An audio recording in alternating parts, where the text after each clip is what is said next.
طيب احنا كده لسه ما واحد واحد. استخدمناش كده الدبل. واحد واحد. ايوه لسه ما استخدمناش الدبل. ماشي، هات لي يا باشا هات لي الراندم كده عشان طب واضح على ان طول هي انت عشوائيه. جاهز؟ ها عشوائيات.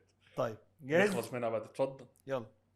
جمال موسيالا هو اصغر لاعب يشارك مع البايرن. ماشي.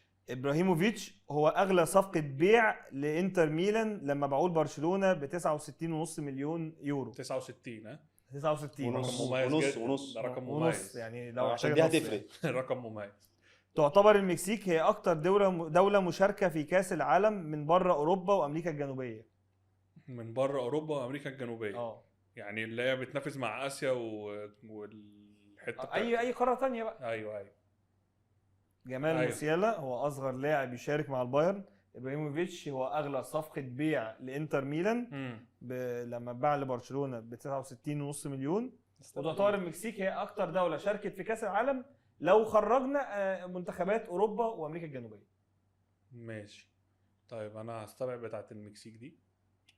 بتاعت ابراهيموفيتش استبعدها. لا انا هستبعد بتاعت المكسيك. فانا كده عندي يا اما ابراهيموفيتش يا اما جمال موسيالا. بس موسيالا اصغر واحد. ده كان فيه مولر وكان فيه فيليب لام وكان فيه ناس شفاينشتايجر، كتير. في ناس بس كتير. ممكن تبقى هي دي التريك. يلا فاضل 20 ثانية. شوف التركه دي بقى عشان ممكن تبقى هو هي دي فضل التريك. 20 طب سنه. جمال موسيالا هو اصغر لعيب لعب مع بعض. إجابة خاطئة. قلت لا لك. يلا. لا اله الا الله. احنا كان عندنا يا المكسيك يا إبراهيموفيتش.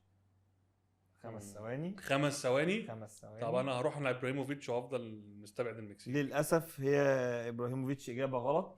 فالمكسيك هي الاجابه الصح. فالمكسيك هي إجابة صح. انا كده طلعت خالي الوفاض. كويس الحمد ان انا لله. طلعت خالي. حلو قوي. المكسيك تعتبر ده فعلا دي اول واحده انا استبعدتها. دي حقيقة بكل ثقة.